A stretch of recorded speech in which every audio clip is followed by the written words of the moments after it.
Just a minute.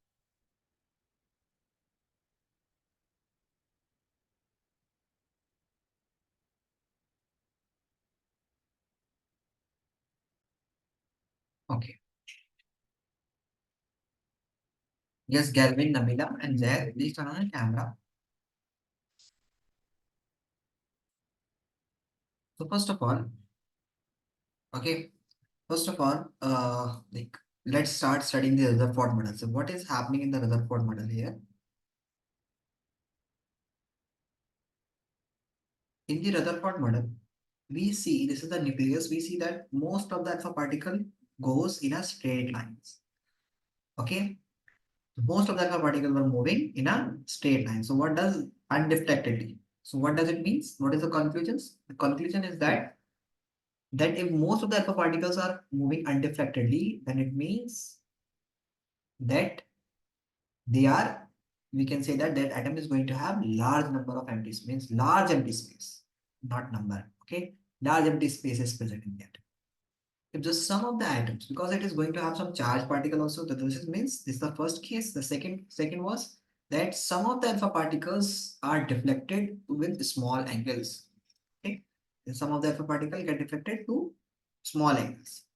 So if we can say that if the alpha particle is moving, like in the second case, if it is moving and if it is deflected to some angles, small angles, okay, so it means that there is some positively charged nucleus or there is some positively charged particle present in the atom through which alpha particles are deflected.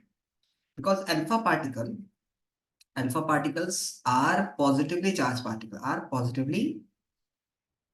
charged particles. Okay, and if this something is charged particle, so we know that like charge attract each other. Like we have positive charge and we have negative charge. So they will attract each other. They will attract each other. Got it? They will attract each other. They will attract each other, and there is positive charge, there is negative charge. Then they will repel each other. Okay, they will repel. They will throw it back away. So if there is positive positive or negative negative, we have. So we can simply say here that okay.